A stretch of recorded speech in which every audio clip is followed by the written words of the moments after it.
All right, hi there, howdy, and welcome everybody to another episode of Jack and the Xbox, episode 3, meeting with Own Your Goods, David Stone. We're excited to have him here. For those of you that don't remember, David Stone actually has that podcast called Own Your Good, and we'll go ahead and let him do an introduction on that. Hey everybody, welcome to the podcast. Excited to be with you today. We're talking with Jack and the Xbox about some of the problems, some of the hurdles that are faced in starting up a YouTube channel or something like that. So super excited to continue on this adventure, focus on the things that Jack is doing to help people with video games, parents particularly, but maybe entertainment for kids too. All right. Well, that being said, just so everyone's aware, we're going to continue to do a couple more of these, and we're excited to do it. And the collaboration is going to go beyond these as well. We've got a few more episodes that we're doing, but we're going to continue to do some things that revolve around owning your good. And at least for me anyway, I'm excited to be a part of that with David and actually do some things to get community involvement in doing some pretty spectacular things. So cool. We're growing that hopefully as soon as we can. So excited for that. Yeah. But we'll go ahead and jump in. Dave? Okay. So the last couple of episodes we've talked about what are the steps and what it is that you're doing here with Jack and the Xbox, reaching out to a variety of different people, parents, other producers, I guess you could say, other gamers, other people that are streaming online. And I thought today we would focus on hurdles, because I think people start up with stuff, with ideas of what they think is going to happen, what they think they're trying to do, and things get in the way. And sometimes those are technological, and sometimes those are personal hiccups, personal doubts. Sometimes they're just scheduling things. No, we haven't had any scheduling issues in the last couple of weeks. Could you maybe pinpoint some of the top hurdles, and we'll just try to dissect those and figure out how it is that you got through those, or if they're still in the process, you're still trying to figure those out. What are the things that have made you want to give up or stop? Plenty of stuff's made me want to give up and stop. Hurdle wise, I think one of the main hurdles, and my wife would attest to this, one of the main hurdles for me is myself. A lot of self-doubt. And I think that stems a lot from when you look at people that have been doing YouTube channels for 7, 8, 9, 10 years. I mean, they have a long standing, and they do it for a living, right? I mean, that's their primary source of income. They've got millions of subscribers, millions of views, and it's kind of daunting to be getting into the market now, given what the market is. There's a lot of people trying to jump into this, and I think that's, for me, I look at my growth and how slow it's been, and that's been probably my main hurdle, is getting over myself and just saying it's okay, just keep plugging along, and keep moving forward, and eventually you'll find your niche, you'll eventually find your audience, and your audience will enjoy it, and they'll bring others along with them. I think that's number one hurdle. Number two, I think for me, is time. I have a full-time job. I have a large family. And while those are my number one priority, family being top of the list, obviously followed by work so that I can feed that family. I think that for me, finding enough time to allocate to doing this is a passion. This is something that I hope takes off, and I hope finds an audience. But at the same point, at the end of the day, it could quite possibly, and again, self-doubt, right? It could not, and I have to stay focused on what's the priority, and that's my family and earning money to feed them. So those are probably the two primary hurdles. There's a lot of other hurdles that we can go into. Let's break these first two down, because I think those are probably the biggest ones that people worry about. People are afraid of putting themselves on camera. They don't like their voice. They don't have the confidence that what they are saying is intelligent, or maybe not professional, but what's the word? Like knowledgeable, like you're the expert. We talk about self-confidence and looking at some of these people who have been vlogging or whatever they've been doing, streaming for years and years, and have lots of followers, and they're making their living by it. Do you think your perspective on that would change if this were your full-time job?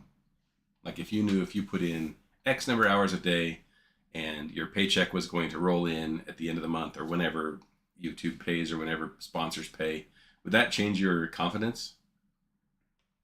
Oh yeah, no, for sure. And I'm sure that my boss will probably watch or listen to this, and I think he knows this. If I could do this as a full-time job, I'd do it.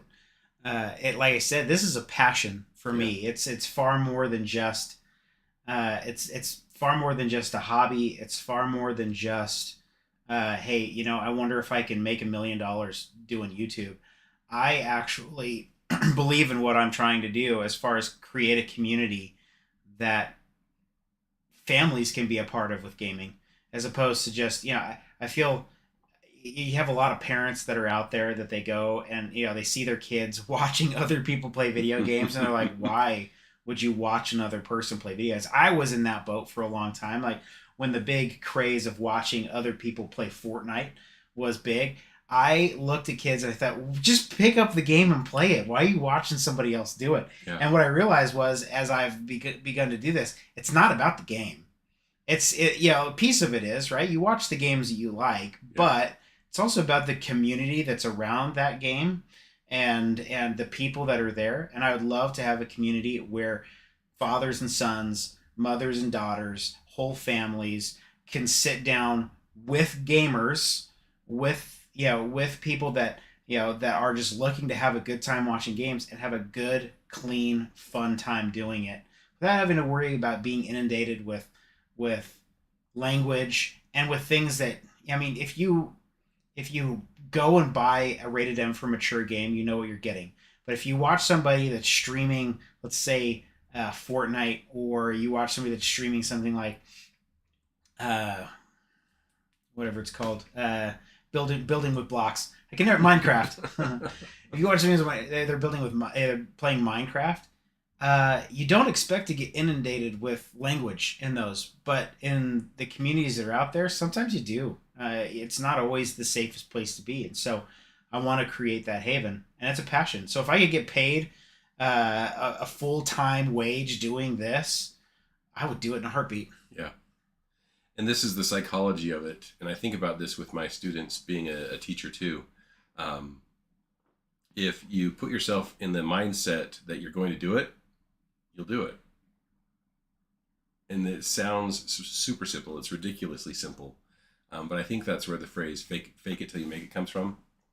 I think that's what it is that people mean by that. Not that you're faking what you're doing. It's doing what you're doing until it becomes the thing that you hope it will be someday. So that's the self-confidence bit.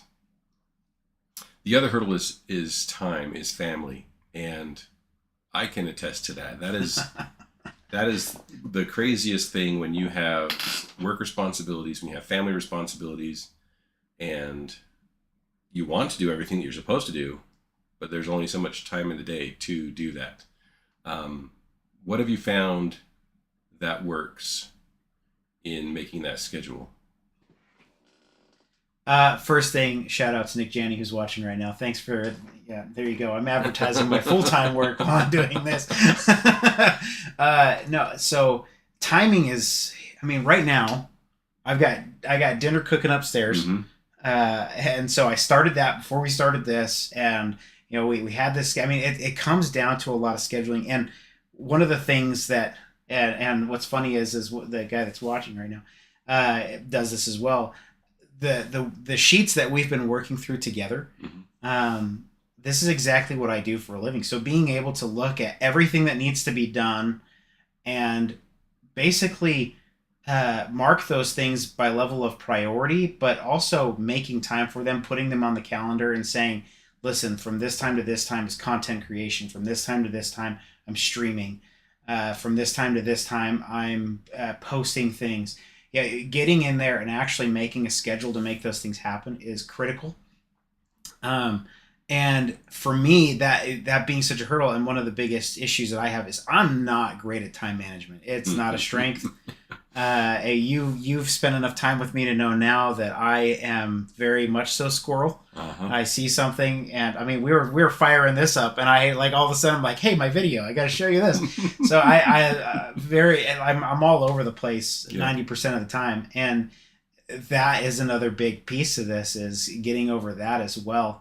But it's interesting that, I mean, for me, time management, here's some of the difficulties for me is I've got the family, but my wife also is very business oriented. She's very entrepreneurial. She does hair out of our house. She also just started a business for t-shirts and making those, and I want to be a part of that and help in any way that I can for her to, with her. And so that's another thing. That's another piece of the puzzle. That's another thing that I need to allocate time for. And so I don't know. At the end of the day, it really just comes down to making sure that you set your priorities, but then you carve out time for your passion. And if you don't carve the time out, it's never going to happen. So what I'm hearing is, in talking about scheduling, there has to be some partner buy-in.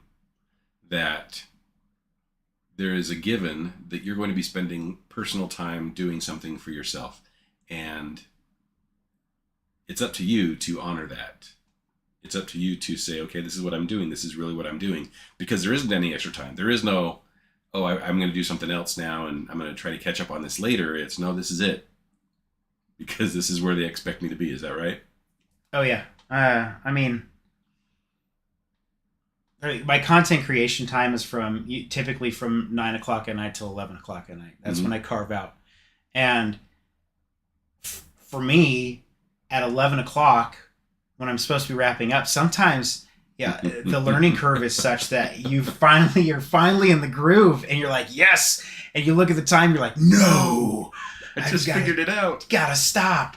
And, to maintain relationships and make sure that everything is good. I mean, there's been times, and I'll when my wife watches this, she'll attest to this. There's been times I've gone over on my streams, and that is not a good thing. Like, I've gone too long on them, and it leads to a lot of turmoil and unhappiness. Kids staying up too late, things like that.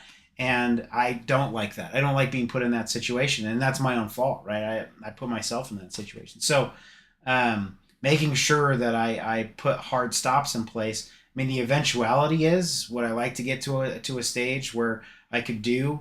I mean, right now I'm doing like 2-hour streams, but I like to get to a stage where I can do 20 hours a week of streaming. Yes, I would, but I also understand the possibility of that without getting to certain levels. Both professionally and here at home, it's not going to happen. Yeah. So, but that's also, streaming is not the priority for me. It's been the easiest part for me, and that's why I've put a lot of effort towards the streaming side of things. The real piece to this, that again, coming back to that self-doubt and the areas where I struggle, is putting out the reviews for parents and for other gamers to see games and understand if they really want to play them or not. And part of that self-doubt just comes from me not thinking, me wondering if somebody really wants to hear my opinion. I mean, that's, am I that self-absorbed that I think that people want to hear what I have to say? And it's not even that, that's the voice in my head saying no. Whereas I know that somebody's going to want to hear it. I know that it's going to make an impact, but I also have that self-doubt. Yeah. Yeah. So it sounds, I mean, it's easy to say that you've got a schedule and that you and your wife are working together and that she has expectations and you have expectations. Have you ever fallen into the trap, and I find myself in this, that I just don't feel like it now. I'll do it when I feel like it. I'll do it when I feel the buzz or the energy that I want to do it, because I don't feel like doing it right now. You ever felt that? Not particularly. I have. What's interesting to me is I am very much I'm the dude that needs like the notebook on the side of the bed that like when it hits I got to write it down. And so I typically will have a notebook, and I don't have one around me right now, which is stressful. But I typically will have one, and I'll write it down. The issue is I lose the notebooks like constantly; they just disappear. But if I write it down, it's for some reason I remember it, and so I'll be coming downstairs, and this is I don't know, this is confession time. I'll come downstairs to get like a can of beans or something like that for dinner, and all of a sudden I'll be like, oh, and I'll turn on my computer real quick, and I'll try to put something together, and what I thought was going to take 5 minutes will take like 10, 15 minutes, and all of a sudden I find myself in that weird situation where it's Where like, are those beans? I'm lost. I got to get back to what I was doing. And so, yes, I do have those times where I'm like, I need to feel the inspiration. But there's also times where the inspiration hits and I need to just run and go do something with it. Because if I don't, it's gone. As a matter of fact, the starting sequence to this, that just hit all of a sudden at like around 4:00 today. It's pretty cool. It was fun. Like, it was fun to build, and it was one of those things where I was just like, I want to change it up. I want it to look better than just scrolling. The ending that's going to pop up here at the end of this thing is still that. I haven't changed that yet. But it's one of those things where I've got all these ideas, and so I have all these things in sequence, but at the same point, it's congestion, right? Because of time constraints, you get like 6 or 7 projects lined up, and then that's where I lose it. That's where all of a sudden it's like, which one do I do first? Yeah. And it sounds like your priority has been streaming, but then it also has been some of these cosmetic things. What are some of the other things that you have on your list to do, but aren't the priority with streaming, or the beautiful things about putting together a channel? The beautiful things, here's the thing. So for me, the beautiful thing is editing. I love editing. I think it's fun. I think it's exciting. And it definitely, if I had more time, I think I could do more with it. But that being said, I have half of my first review video completed. And everything slotted on how to finish it. But it's just not done yet. Because to me, going back to it, that's the priority, but it's also the scariest thing. Yeah. And I think that's where things tend to jam up for me, is sometimes the priority is the scariest thing to make and create. Because right now, when I stream and when I put out a video, I'm getting maybe 50 or 60 views, unless it's for T-Mobile. For some reason, everyone loves T-Mobile. If any of you guys watch this, thanks for watching all the T-Mobile videos. But my passion's gaming. My passion's not T-Mobile home internet. I get it. I like T-Mobile home internet. It's made this possible, but it's not, for me, my priority. It's not the content I want to create. It's the content that's bringing in views. Yeah. But it's not the content I want to create. And that's where I get scared, because I look at my video game stuff and it gets 50 and 60 views. And I'm like, well, what happens when I start putting these out there and they start getting 50, 60 views, when I really want it to hit an audience of 1,000, 10,000, 100,000, 7.6 million. I don't know. Random numbers. Well, and I think we know this. The more that we do something, the more access people have to it. And for some reason, that's the way that the algorithm works. The more that you've got, the more that it shows. The more videos you have, the more reviews you have. And I feel exactly the same way. There are things that I want to work on that scare me so bad that I'm not ready to start it. I don't know what to do next. So you talk about those couple of big ones. One of the ones that I've struggled with and I worry about, that I know that you ran into kind of at the beginning, was copyright stuff. What challenges have you experienced with copyright stuff? Oh, yeah. That's a big one. Especially, so YouTube, man, they'll hit you on anything music. They'll nail you real quick. So, number one, with video games, you have to be really conscious of what games have music in them. So, like, if you get into a vehicle on Fortnite, music plays. Mm-hmm. And YouTube doesn't care that that's part of the game. YouTube cares that that is a copyrighted piece of music, and therefore the rights are, the revenue should go to that individual. It's not like a making revenue anyway, but you'll get hit with a flag, and if you get hit with too many of those, they pull down your channel. Yeah. And so I went and learning this very early. I went and played Star Wars of all things, and I thought, okay, this is probably clear just because it's it's the score, the music. Nah, John Williams wants you to know that it's his music, and so I got hit with copyrights for it. I was like, what the heck? It's Star Wars. And then I also went and played this game called Skate 3 that was just loaded with songs. Yeah. And at first I didn't know what was going on because I also was getting hit with these copyright claims. I'm like, what am I doing wrong? And I realized, oh my gosh, if the game has music that's copyrighted, then you're going to get hit with it. And so there were times where I was playing games like Warzone, and I'd get into a vehicle and music would start to play, and I immediately jump out of the vehicle like, oh, like, ditch it, go. Because it was such a stressful thing. So you have to turn off the radio with Burnout too. So, yeah, you got to turn off the radio with Burnout. You got to turn. Yeah, there's so many games, and what I realized was, as a lot of games, they still want you to stream their games. They want you to create content around. So there's actually content creator switches inside a lot of games now, where you can just go in and click, and it turns off anything that's copyrighted. And so I realized that a little too late on some things, but. The stressful thing is sometimes for some reason the settings don't save, and so you'll jump into a game and all of a sudden like going back to Warzone, I turned all those settings off and I went to go play with it had been probably a few weeks, went back to play, I jumped in a vehicle, music started to play, and again I was like, ditch it, and I kicked it, I jumped out, I was like, great, I can't get in any cars now, so here we go, this will be fun, all on foot.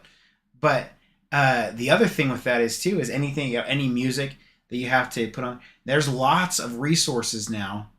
A lot of them cost money, but that's fine because these are artists putting themselves out there with their music, with their talent. They're owning their good, and they're putting that stuff out there, and they should make money off of it. What I've used to date, because I haven't spent any money on it, is YouTube actually has a list of songs that you can go in there that content creators have put on YouTube, and YouTube pays them for every time it gets used and things like that. So I'm excited to use that music because it's theirs. And I've seen there's quite a few channels that do that too. If you're looking for a particular type of music, you can categorize, you can look at them. Different channels do different types of music for background or for intros or whatever. Well, and there's another one. I'm trying to that he's actually here in Utah that he made this. His name's Harris Heller, and he's got everything set up. Yeah, very, very informative YouTuber. He's got a great channel. If you're looking to start up a YouTube channel, but his primary revenue source is he's a musician, and so he has this thing called Stream Beats that he's created that streams on different platforms. So you don't actually have to pay for the Stream Beats, but you might have to have like an attribution to him, or no, well, not even attribution to him. You just have to have like iTunes Music, or you have to have you have to be logged into one of those music providers, and he gets paid by them, right? For every person that's in there playing it. I had never thought about that. So yeah, it's actually pretty awesome. If you're paying for Spotify or whatever, he's getting a chunk of that. If you use it. And so I'm still going, like I said, I mean, a lot of things, I'm very, going back to the art standpoint, I want my stuff to look good, you know what I mean? Like, I want it to look professional, and so audio is the next stage for me. Like, right now we're doing this thing, and there's no audio in the background of this stream, but as soon as this is over, I'm going to go onto the live stream and add audio, or add like a low stream music behind it, because when I listen to things, I like the score. I like the music behind it. And so, if you put things behind it, that's just me. That's interesting because I've heard the opposite from people. Thank you for not having music on your... Really? Dang it. Not to me per se, okay. But that's interesting. So any other things with copyrights? Because I know with the videos that you've produced, even the YouTube shorts, you'll snag a clip here or there from a movie. Yeah, so with film, and this is actually a conversation I had with Goliath just the other day. So with film, I looked up a bunch of stuff. Technically speaking, you're breaking copyright laws when you take clips from movies. Yeah. But it's on such a small scale, and as long as it's something where you either give attribute in your channel or it's short enough. I mean, if you look at most of the clips that I take, most of the clips I take are less than 10 seconds. Yeah. I'm not taking super long clips from anybody and trying to produce it as my own film. Although I did just put a video out there today that was like the entire. I say that, and then I remember I put out a video today that was a minute long commercial for Halo Infinite Season 2 that drops tomorrow. Because I looked at it and I was like, hey, you know what? There's a whole underlying message to this thing, and so I actually put my own little spin on it and put some things on there. Now, that being said, YouTube does check everything that you put out, and they will flag it if it has a copyright issue or not. Yeah. And if you look at the terms of service as far as taking clips from movies and films and things like that, I'll tell you right now, Hollywood wants my money in the theaters. They don't want to sue me for my money for taking a 10-second free advertising clip for them. Yeah. And from what I've heard, when you're producing something, you listen to the teacher, not the attorney, that when your thing that you're producing is more than percentage of the original product, it has become a new product, basically. Yeah, exactly. And I mean, it's one of those things where I said this. I just put a Facebook post out there. Man, I am like inundated in social media now. I never was before, and now I'm having to like social media. I put a Facebook post out where it's, for me, I have two like real big I love film. Movies are a huge. I love watching movies, even bad movies. I like watching bad movies, and what I mean by bad movies is Moonfall. And somebody just got mad at me. But I love watching films. But when I play games, things happen where I'm like, oh, that reminds me of this. I mean, I made a whole YouTube short on Quigley Down Under, which nobody knows, and everyone was like, "What was that YouTube short?" I'm like, "Come on," because there's a medal in Halo that's the Quigley, and no one knows what it's from. It's from Quigley Down Under, so I did a whole YouTube short on it, and no one watched it. That's me nerding out here for a second. That's what we call allusion in a literary world. ALLUSION. When one product, one something references something else, and you're like, "Oh, I get it." Yeah. I just love that. When students get that, I'm like, yes, that's it. That's what Shakespeare was trying to do, or whatever. Anyway. No, but I mean, it's definitely a difficult thing because you don't want to step on anybody else's artistic toes. Yeah. One thing I watched from somebody that was talking about YouTube creation and creating within social media bounds. He was actually the producer for a fairly large YouTuber, and I can't remember who it was. But one of the things he said is that sometimes you watch YouTube videos and you're struck with inspiration. And what you realize is the product that you're making is almost the exact same thing that other person made that you just watched. But as long as you create it from the standpoint of wanting to create something that is your own, and it has your own twist on it, it is your own art. I mean, how many times did you sit in art class where everybody had the same exact medium that they were supposed to draw, or the same exact painting that they were supposed to create, and then look at how different they are, and each one of them contains their own sense of style, their own sense of beauty, their own sense of self. That's the same thing with YouTube, as long as it's taken from an artistic standpoint, right? If you're creating something that is your own, it's yours, right? As long as you're not taking their video and downloading it and then putting it on your own site verbatim, then you've created something that is you. That's one of the things that I love about the music industry and hip hop particularly, is that you'll hear a piece of music and you're like, that comes from, and nobody knows where half of the original stuff comes from because it's 70s disco or whatever. But popular music today based on that. So you've reached out to some people to collaborate with. How has that gone? What have been the pros and cons for that, the ups and downs on that? So the primary collaborator I've done stuff with is Goliath, and Gaming Evolved.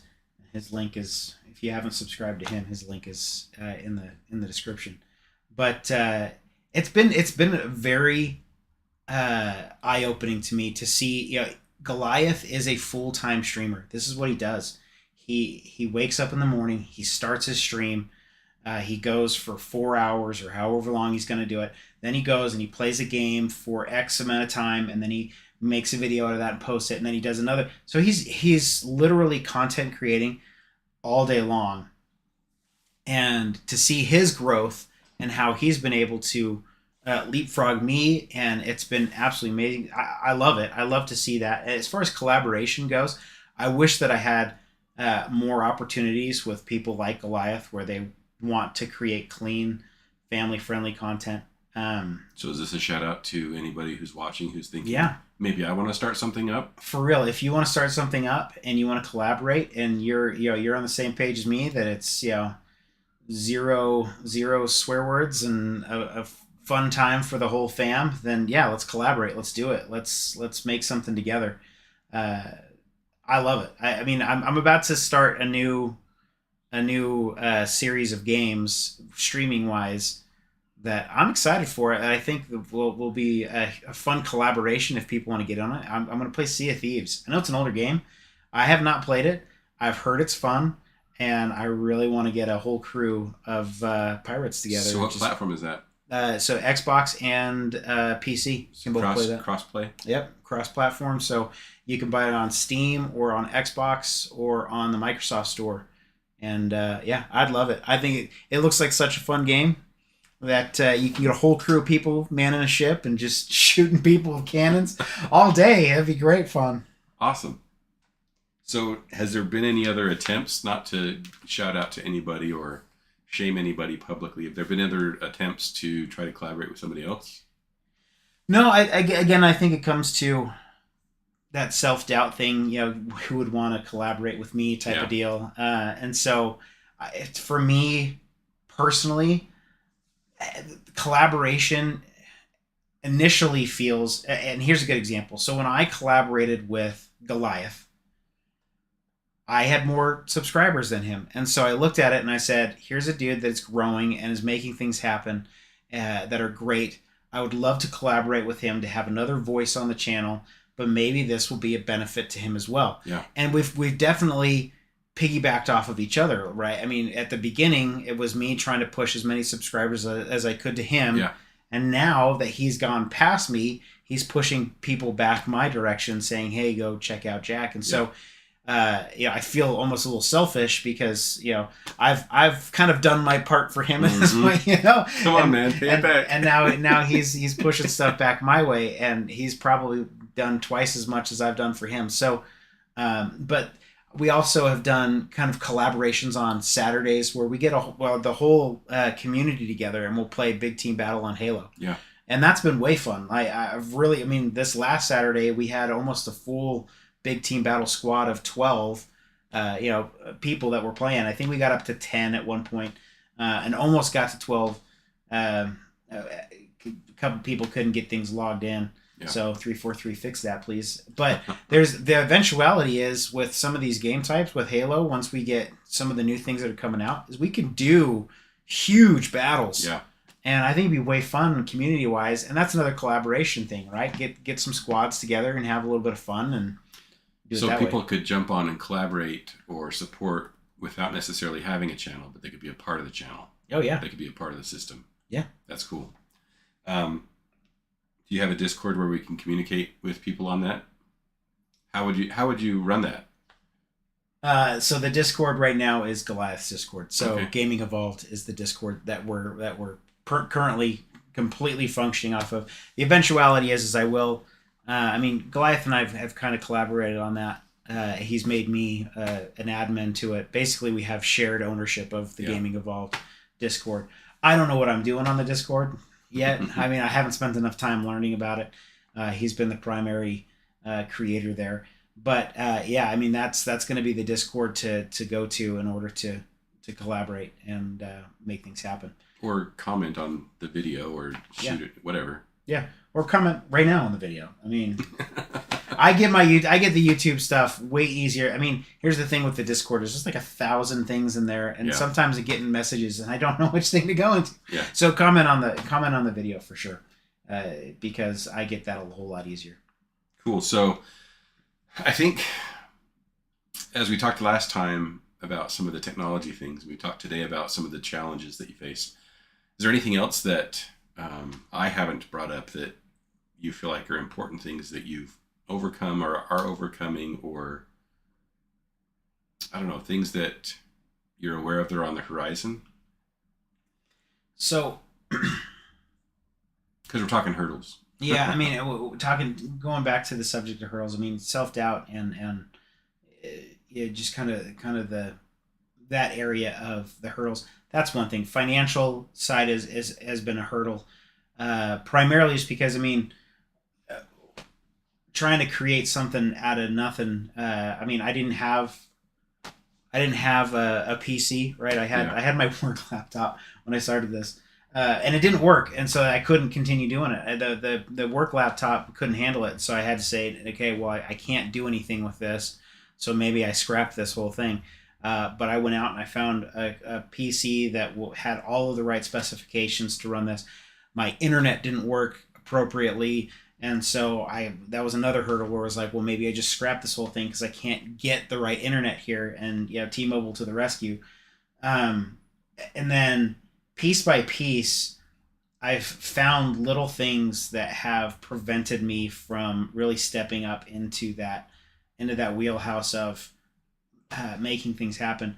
Right now, I mean, the biggest hurdle for me personally is content creation and just making sure that I'm putting things out there that are my art.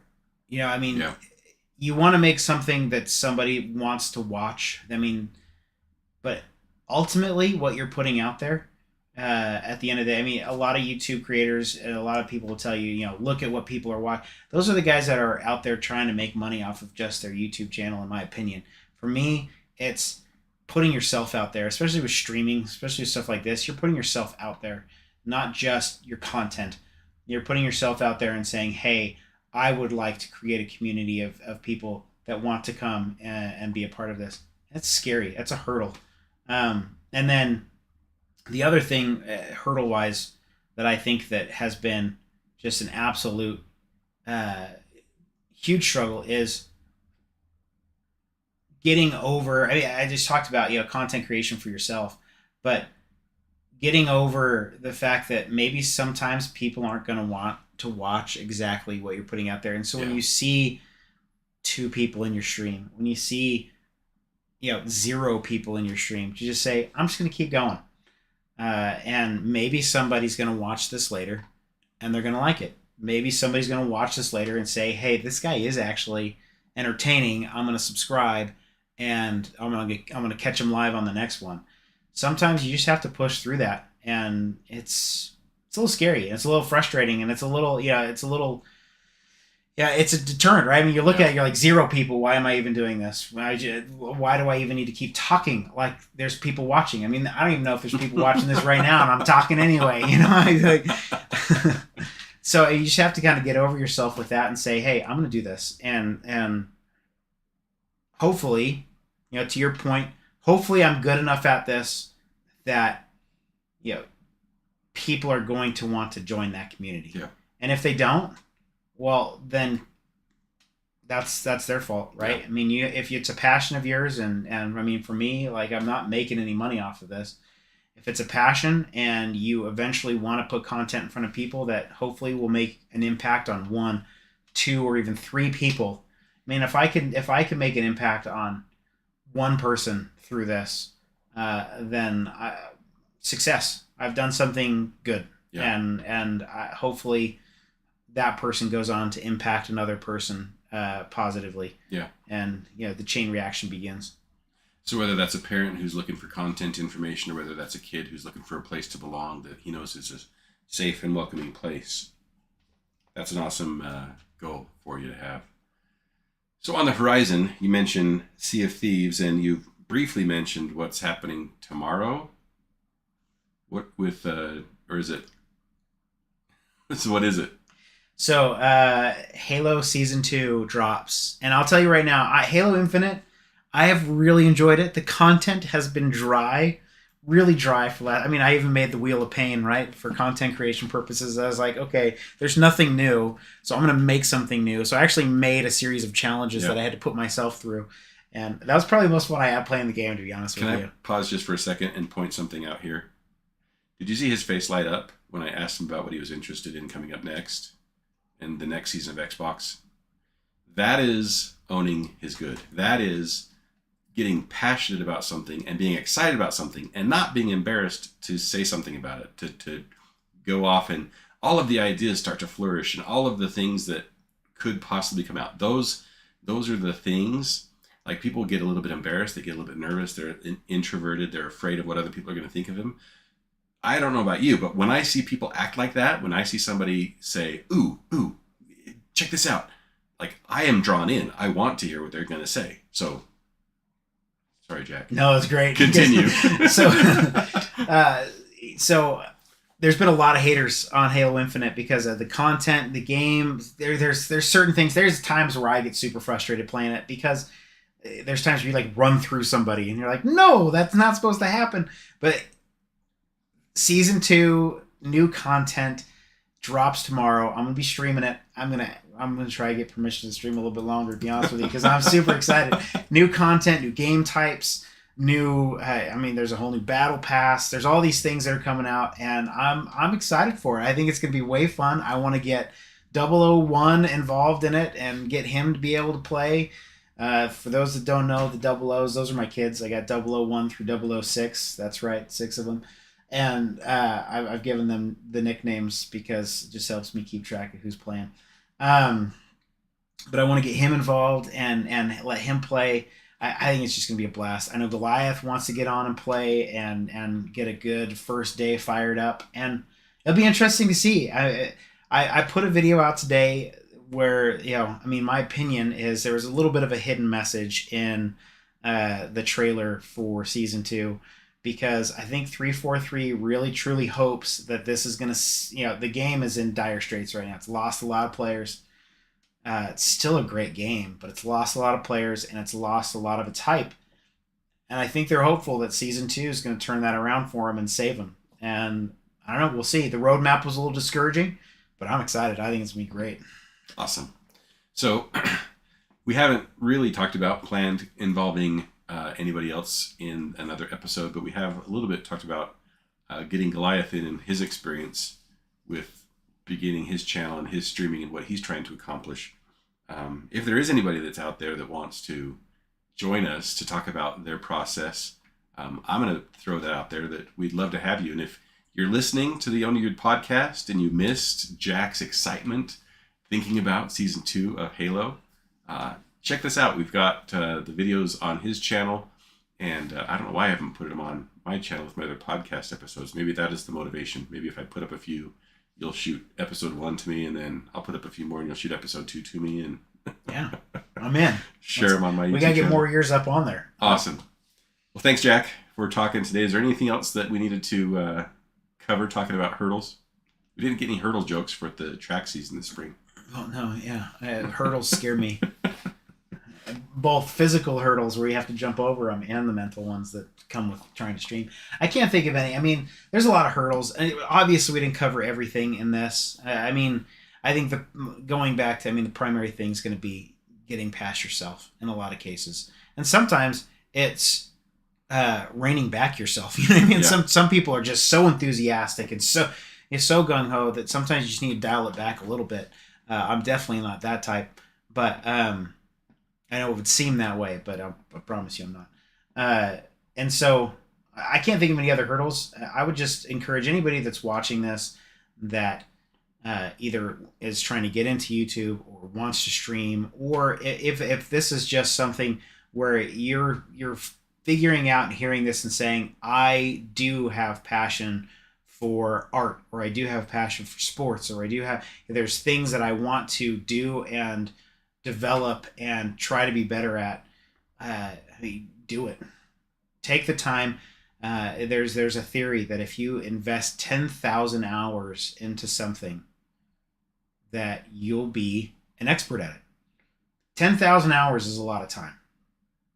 And I'll tell you right now, one person that lived the 10,000 hour rule, and I know this because I know his mother, Jack Harlow, lived the 10,000 hour rule. His mother told him that he needed to rap for 10,000 hours in order to, get a record deal. Now look at Jack Harlow. He's probably one of the top people on the scene.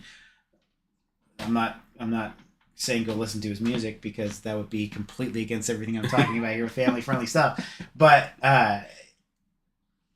that's just it. I mean, if you have to invest the time, you have to take the time. And if you don't have a lot of time, invest the time that you do have to work on it. Pick one or two things.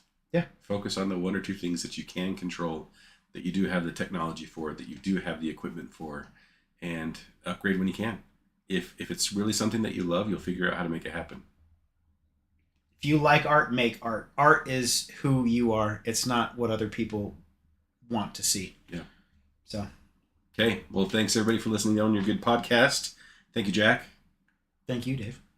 Thank you guys for watching, everybody that participated, and hopefully we'll catch you tomorrow for season 2. Please join. Come watch. If you're not watching me, go watch Goliath. I don't care. Come watch season 2. It's going to be awesome. Some good maps, some good fun. It'll be a good time. So thanks, guys, and we'll catch you on the next one.